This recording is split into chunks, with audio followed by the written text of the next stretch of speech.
যারা চাঁদাবাজি করেন, সন্ত্রাসী করেন, দুর্নীতি করেন, আল্লাহর রাস্তায় আপনারা দূরে থাকবেন। আন্দোলনের দোহাই দিয়ে আপনাদেরকে আমরা চাঁদাবাজির গ্রিন কার্ড আর দিতে পারবো না। আমি চাঁদাবাজদের নিয়ে বলতে চাই, সন্ত্রাস নিয়ে বলতে চাই, দুর্নীতি নিয়ে বলতে চাই, যদি তোমার দলে এগুলা থাকে দ্রুত তাদেরকে বের করুন, না হলে আজকে যেমন মানুষ বলছে আব্বাস চাঁদাবাজ, কালকে বলবে বিএনপি চাঁদাবাজ। গতবারে আমরা একটা ভুল করেছিলাম, আন্দোলনে অনেকে স্টেক নিয়ে বাংলাদেশের জনগণের উপরে চাঁদাবাজির মহাসাম্রাজ্য চালিয়েছিল, সন্ত্রাস চালিয়েছিল, দুর্নীতি চালিয়েছিল। এবারের আন্দোলনে আমরা বলবো যারা চাঁদাবাজি করেন, সন্ত্রাসী করেন, দুর্নীতি করেন, আল্লাহর রাস্তায় আপনারা দূরে থাকবেন। আন্দোলনের দোহাই দিয়ে আপনাদেরকে আমরা চাঁদাবাজির গ্রিন কার্ড আর দিতে পারবো না। নতুন ভাবে শুরু হয়েছে, অনেকগুলা মন্ত্রী হয়েছে, চাঁদাবাজির নতুন সংজ্ঞায়ন করেছে সমঝোতা।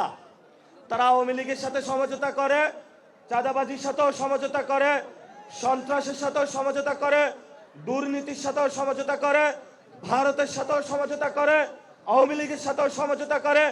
এই নব্য সমঝোতাকারীদের আমাদের বয়কট করতে হবে ইনশাআল্লাহ। আমাদেরকে কথা বললে কথা বলেন নাকি তাদের চুলকানি শুরু হয়ে যায়। নাসিরউদ্দিন পাটোয়ারি এমনি ভালো, শুধু বিএনপি সম্পর্কে না বললেই তার হইল। আরে ভাই, আমি বিএনপি নিয়ে বলতে চাই না, আমি চাঁদাবাজদের নিয়ে বলতে চাই, সন্ত্রাস নিয়ে বলতে চাই, দুর্নীতি নিয়ে বলতে চাই। যদি তোমার দলে এগুলা থাকে দ্রুত তাদেরকে বের করুন, না হলে আজকে যেমন মানুষ বলছে আব্বাস চাঁদাবাজ, কালকে বলবে বিএনপি চাঁদাবাজ। সময় কিন্তু এখন বেশি নাই। অনেকের গায়ে একটু শিউরে উঠে যে আব্বাস চাঁদাবাজ বললে যে একজন ব্যক্তিকে এত অ্যাটাক করা হয়। এটা কোনো ব্যক্তি আব্বাস না, এটা পুরো বাংলাদেশের তাদের চিত্র ফুটে উঠে একটা ব্যক্তির মধ্যে দিয়ে। এই জন্য দ্রুত এগুলা বন্ধ করেন। যদি বন্ধ করতে না পারেন তাহলে সবারই কিন্তু চাদর ধরে আমরা টান দিব। যেখানে লেখা আছে চাঁদাবাজ, সন্ত্রাস, দুর্নীতি, সেখানে আমাদের শক্ত লড়াই হবে। আপনারা ঘরের দেওয়ালে, মার্কেটে, বিভিন্ন জায়গায় লিখে রাখবেন চাঁদাবাজদের বয়কট করুন।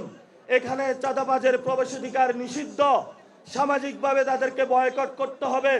মসজিদের মিম্বার থেকে খুতবা দিতে হবে, ক্লাস থেকে টিচার ঘোষণা করতে হবে। তোমরা যারা চাঁদাবাজ আছো, স্টুডেন্ট যারা রয়েছেন, বলতে হবে বাবা যদি তুমি চাঁদাবাজি করো তোমার ইনকাম আমার দরকার নাই, তুমি এই ঘরে আর আসবা না।